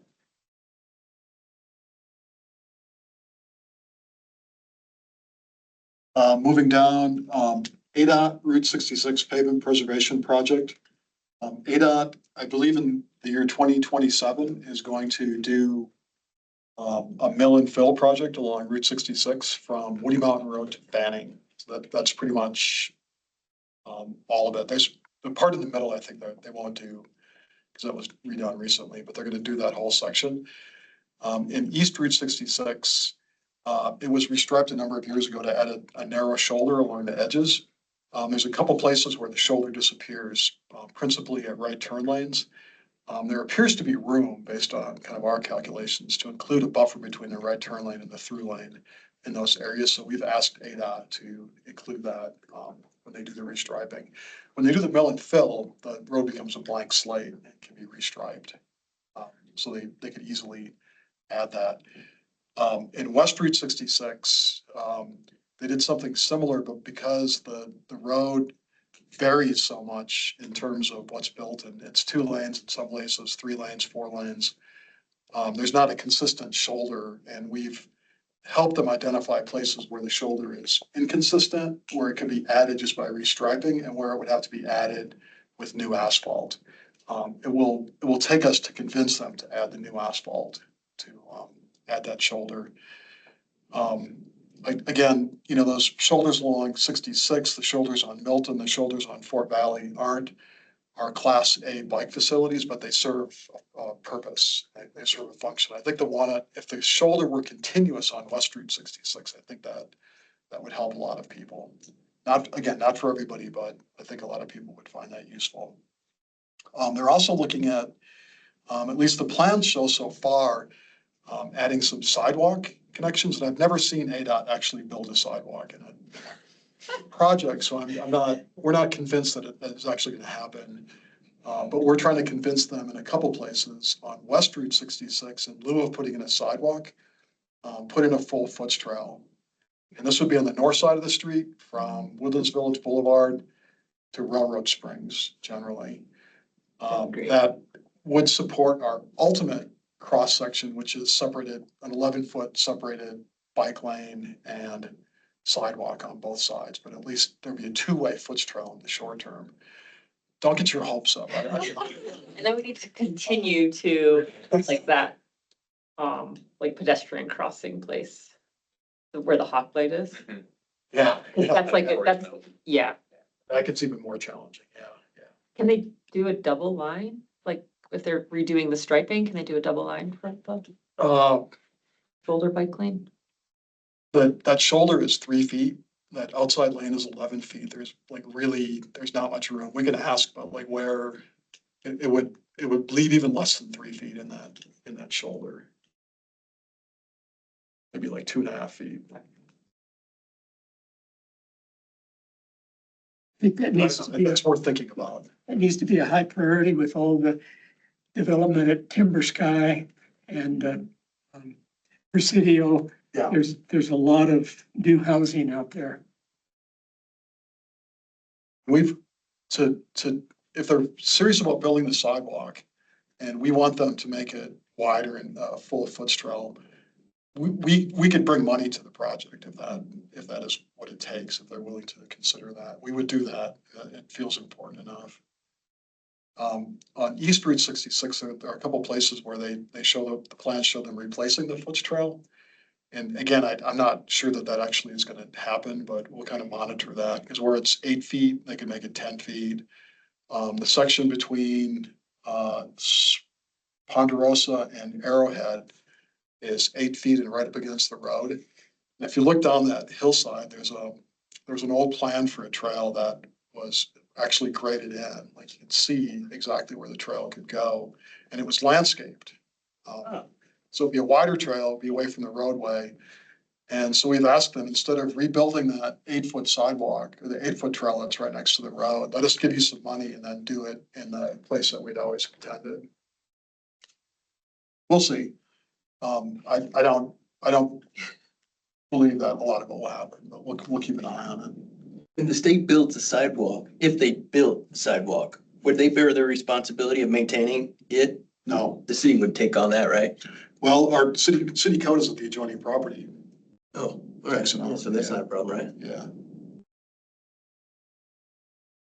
Yeah, I mean, in theory, somebody's responsible for maintenance. It doesn't work out that well, but Well, somebody's responsible. If it's a foot trail, then the city typically does it.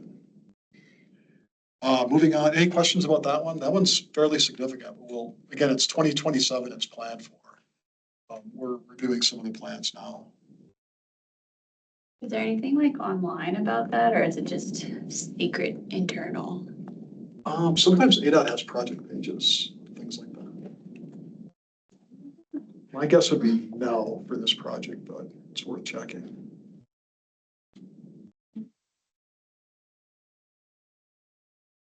Two 2005, I don't think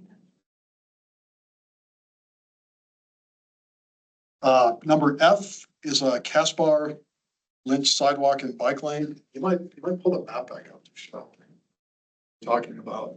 This is a city pavement project.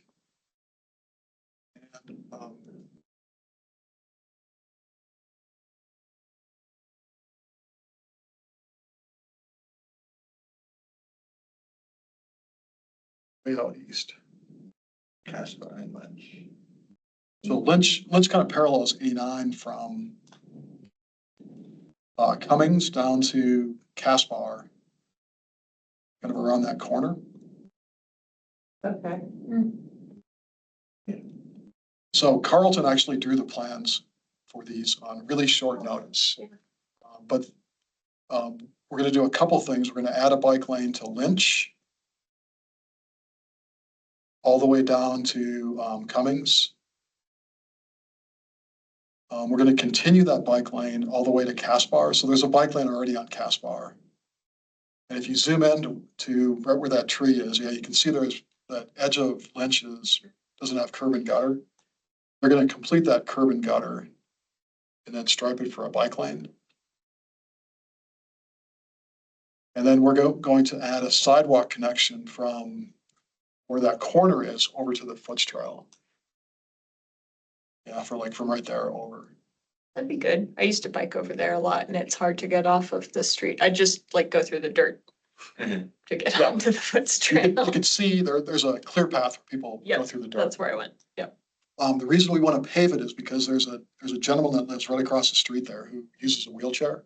And he can't go through the dirt. And it's difficult for him to access the Foots Trail. So, I mean, would be a direct user of it. Other people would find it useful as well, so. That's gonna be, I think they've mobilized already. I think they're starting work on that. And then one more feature, if you go back around where that corner is. Which where way?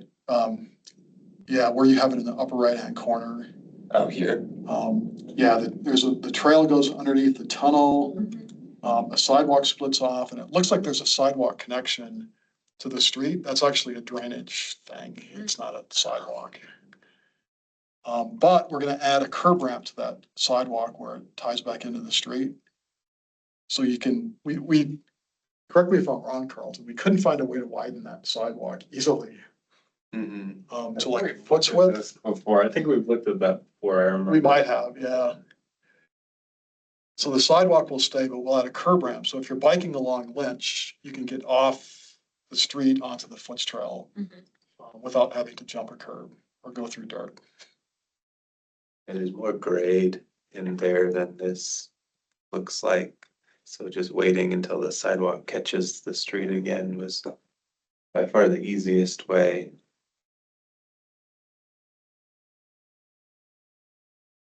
So yeah, get in line, little Mhm. ramp right up there where it touches.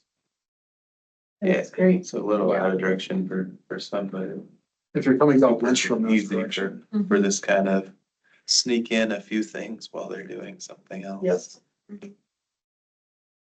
Good work. And all of it is really part of our secret evil plan to make better bike connection out to North 89, like to get people through that mall area.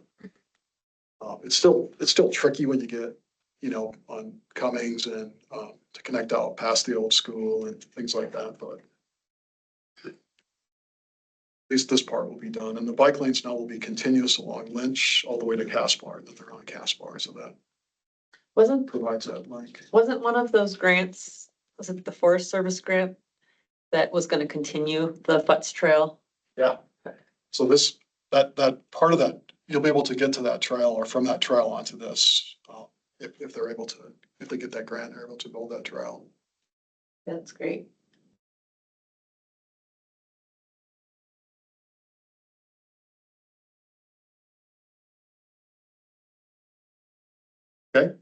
Um, next two, we have our Oh, active, sorry, what's the timeline for that? This, I think it's under construction right now. Oh, cool. Last time I was past there, it looked like there were machines mobilizing. They're doing it as part of their summer work. Days ago about some grading questions, so. that's a good sign. Yeah.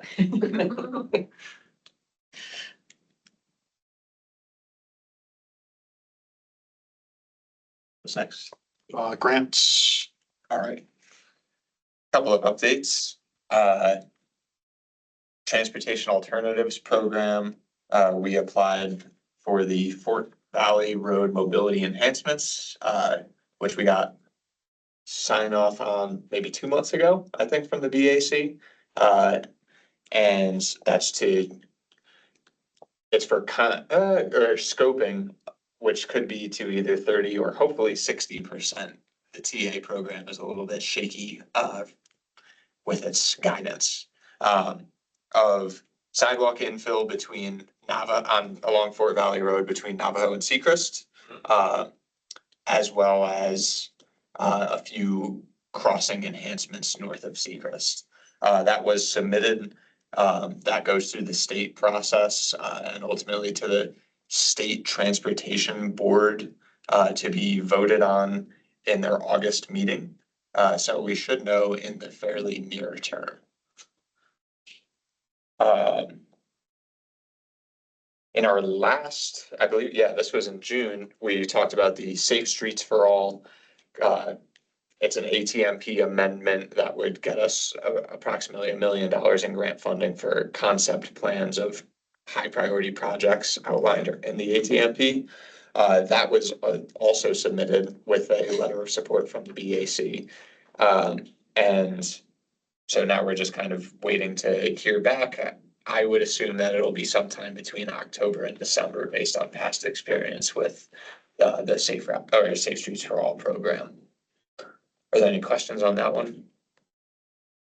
Right, some awarded and ongoing Safe Streets for All projects that are making some headway. Butler Avenue Complete Streets. So for the next phases of moving that project along are getting the environmental clearance and then completing design. A request for statement of qualifications was published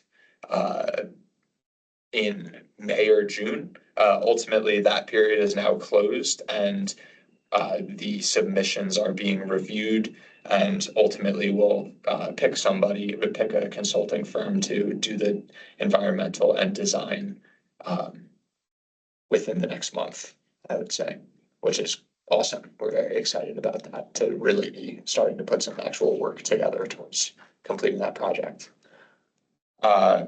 Similarly, the SS4A Safe Streets Master Plan project, that is in a very similar place.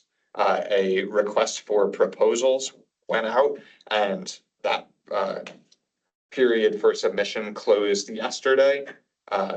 Several consulting companies submitted proposals, and those are also entering a similar stage of review, where a committee will ultimately select a firm to be the consultant for the long haul of completing that work, which is also very exciting.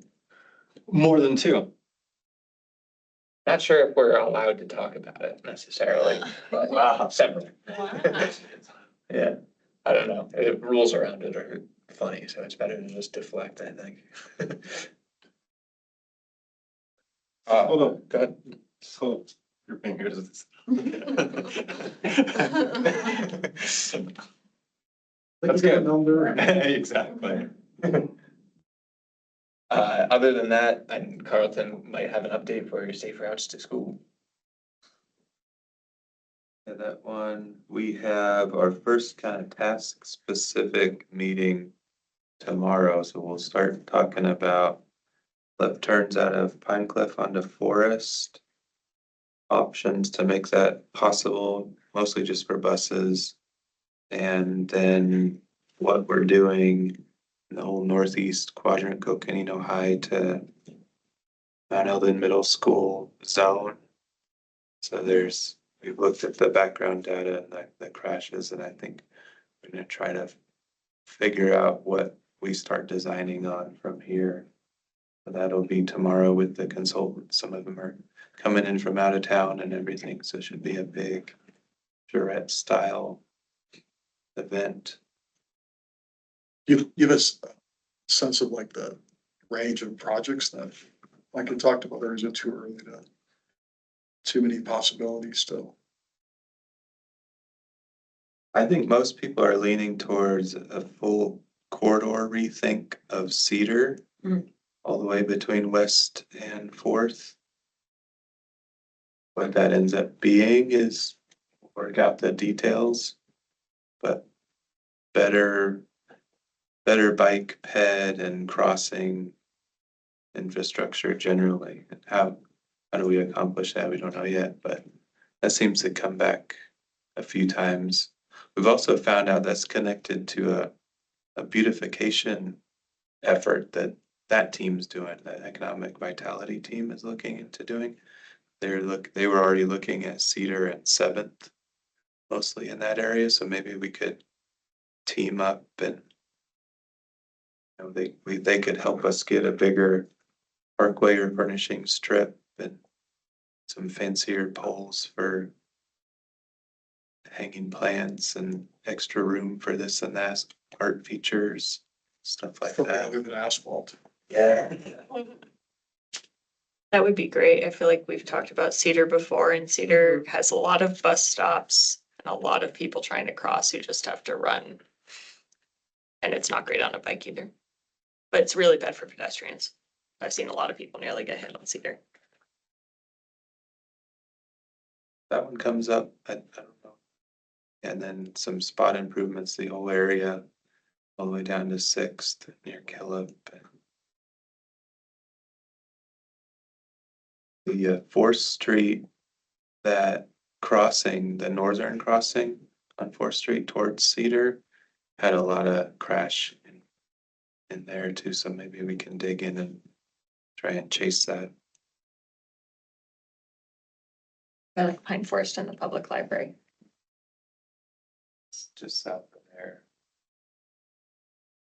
Try to find problems and then chase them to their either solutions or alternate ways to do it. I think Fourth Street's gonna be trickier to corridor rethink than Cedar. Yeah, we'll see what we can shake out on Fourth Street. That's been tried a bit. Failed with the right-of-way access, sidewalks, stuff like that. We'll see what we can do on Fourth. There might be some spots. And then even internal. First to main bikeway signage. Still in the juggling zone.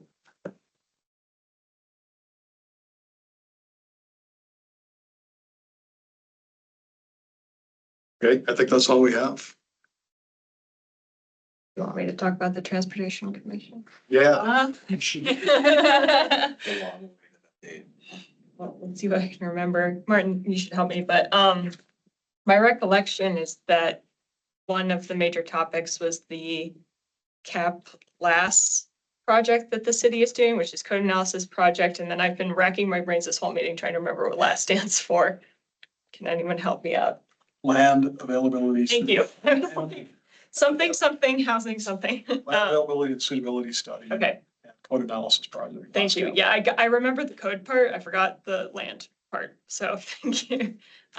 So the CAP-LAS folks, I read some of the materials they put out ahead of the Transportation Commission meeting. Other people in this room who know more than me are welcome to jump in and correct me if I'm wrong. A lot of it has to do more with looking at land use in terms of building development and residential buildings and use in that way. But some of the concepts for CAP-LAS are relevant to transportation systems. And in this particular round of review, I have notes here somewhere, there were a couple things that those folks talked about in terms of patterns of new development for transportation demand management and street width. So one of the things that the CAP-LAS people were seeking input on was whether or not the city should consider narrower street designs, which, as we've discussed before, reduced street widths generally are safer for non-vehicle users because they typically force people to slow down. So if I remember right, I said that in the Transportation Commission meeting when I had an opportunity to do so. Sweet. Great job. Thank you. And said that while I had not consulted with you all, that I felt that you would probably agree with me. I know, that's what I had a hard time with when I Yeah. went to the transportation committee meeting. It was like, okay, I cannot speak for the entire group. But I'm pretty sure. But I think I know these people. So I recall we talked about that. I think there was also discussion of maybe plowing or snow removal. I feel like that always comes up. And then another CAPLAS concept was looking at parking requirements for a new development, right? Am I remembering this right? And there was a note in the version of the plan that they put forward for comment that mentioned including requirements for bike parking. And so I also said something about that, if I recall, to talk about like long-term bike storage is important when you're doing residential development particularly, because if people have to carry their bikes into their apartments, that's not ideal. I think I also said something to the effect of that those folks might want to also think about not only kind of traditional long-term bicycle storage, so like covered racks or things like that, bike boxes, but also infrastructure that would accommodate e-bikes where you could charge your e-bike, say in a parking garage or something like that, or electric scooters, which I know ASU has been trying to develop some of that so that people, again, aren't bringing electric devices into their residential space where they could potentially catch on fire, which I guess happens. So am I remembering right, other people who were at this meeting, that that's what we talked about? Yeah, I remember everything that I remembered. I think Okay. the one thing about the snow plowing, it was related to the winter parking ordinance. Yes, that was it. I forgot. I was, Killing yeah. it, basically. So, Right. or like now you can't park in the street overnight from November till April or whatever it is. And if we remove that, then on-street parking would be more of a winter option. And we could possibly replace or reduce the requirements for that we have for off-site parking. Right. Or on-site parking. Yes, thank you. That was I was like, there's something about snow. Which benefits housing, because then you can have more units, right? If you have less parking. Did they discuss that, their stance on that? Yeah, I think that, I don't remember if it came up at transportation, but they're looking for kind of community input on moving forward with all those ideas. As a way of supporting housing attainability. Okay. I like it. Were you able to introduce yourself at the beginning and they knew that you're from the BAC and? I introduced myself at some point, Okay. possibly right before I made my only opportunity to comment, which was on all those concepts. So, Oh, I love that yeah, we've been to 2 in a row now, I think. Thank you for going. for sure. On the street widths, if you guys wanna compare and you can fight for one or the other. I think what they're trying to go down to is 26 feet, which would be all the side that's of asphalt. That's the side streets in Boulder Point, because we used to have that standard. Fresh Air, I think Highland Mesa and University are wider, but if you get into Fresh Air or University past Highland Mesa, those will be that. And then since then, we've added 3 feet. It has to do with fire clearance connections. So that would be the newest stuff that would certainly be Timber Sky would be that. So it's 3 feet wider. But if you go through Boulder Point and that loss of 3 feet, especially with driveways and stuff and single family homes, feels perfect. Like, we don't need to go wider. Of course, that's my opinion. Form your own opinion. I found it, I did go around measuring, like, where did we do this old standard that we're trying to bring back? And I found it's most of Boulder Point was done with that one. Presidio was done with all private streets with their extra narrow, so I don't think we would get to that point, but Boulder Point does. There's kind of a direct relationship between parking and street width. Like in single family areas, the streets are wide enough so you can park on both sides, but in single family areas, there's so little demand for parking in the street that those areas, nobody's parked in the streets. Now you just have a really wide street, and any thought of controlling traffic speeds is out the window because the street is too wide. in multifamily areas, we require a lot of off-street parking, and a lot of times the streets don't have parking. So if we can like provide on-street parking in those areas, then you don't have to have as much, and let people park on it through the winter, then you don't have to have as much on-site parking, and that creates more space on lots. So like limiting on-site parking drives demand for street parking. Street parking helps keep traffic going slower if there's a lot of parking in the street. So the city has to figure out how all those things work and if we're willing to like go in that direction. And we're like a big city now. This is like growing pains. We're like an adolescent city. Teenager or something. I don't know. Do we, Park on the street stuff. Yeah, the whole concept of parking in the street is like, would be foreign in Flagstaff 20 years ago. yeah. I know our neighborhood's kind of weird because they have the, street, and then you have like a strip of either landscaping or grass, and then a sidewalk, and everybody parks there during the winter. Oh, on that yeah. Strip. It's like a, In Sunnyside too, didn't we see some photos from, which commission helped me? Inclusion and adaptive living. Inclusion and adaptive living, about like all the places where people are just parked across the sidewalk in Flagstaff to get out of the street. yeah, Like you're describing, Yeah, yeah. Or and half it's of like- the street. it's extremely territorial, like, you know, and it doesn't belong to the homeowner per se. But people pave them, people put trees, people put like parking pads and like, you know, they claim those as their own. I'm not saying for better or for worse, because I just.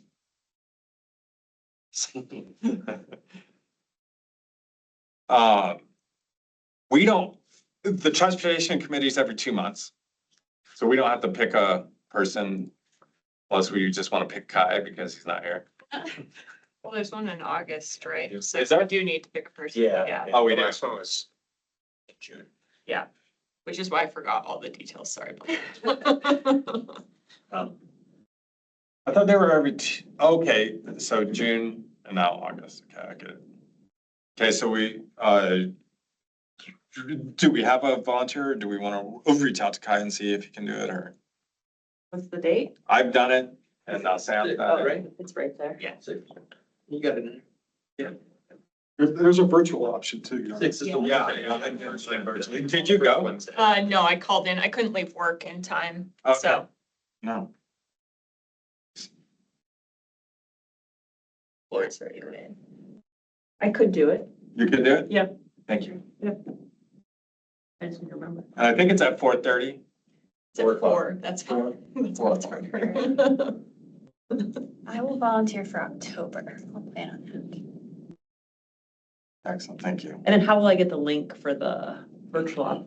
That's what I, One of the three of us will remember to share the agenda with you. And come out like yours does, kind of, you know, before that. You can sign up for their things too, although I'll say the Transportation Commission is not as good at posting their agendas who are same. I watched them for a while. But no, I love that we have a bigger presence there now this year. That feels like good progress.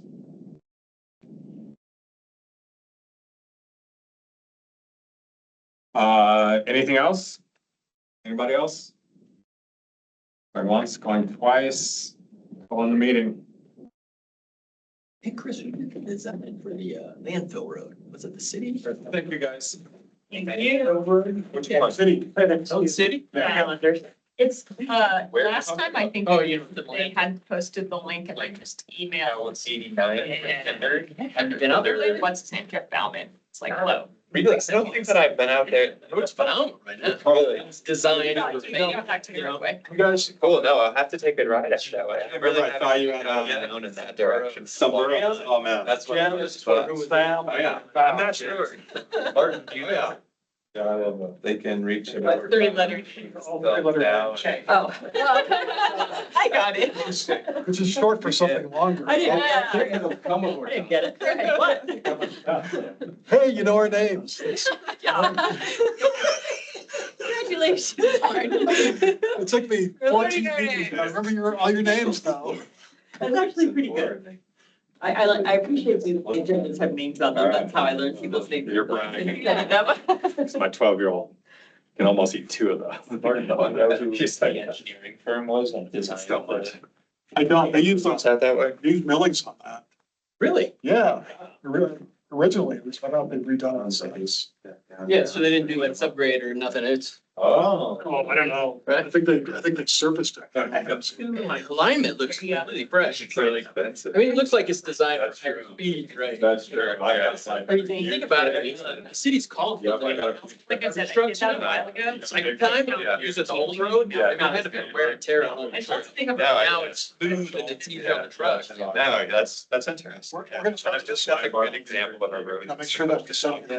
You know, like Well, the. cycle time, you're right. Yeah, well, and that, vehicle is really like. Yeah. It's hard to get on I was trying to say, it's like, kind of- So that's what I'm kind of getting at, the speed, you know, you can see I the know road. you is said like- it, and then Tell me. Yeah. Slow No, down, what? speed is still 20.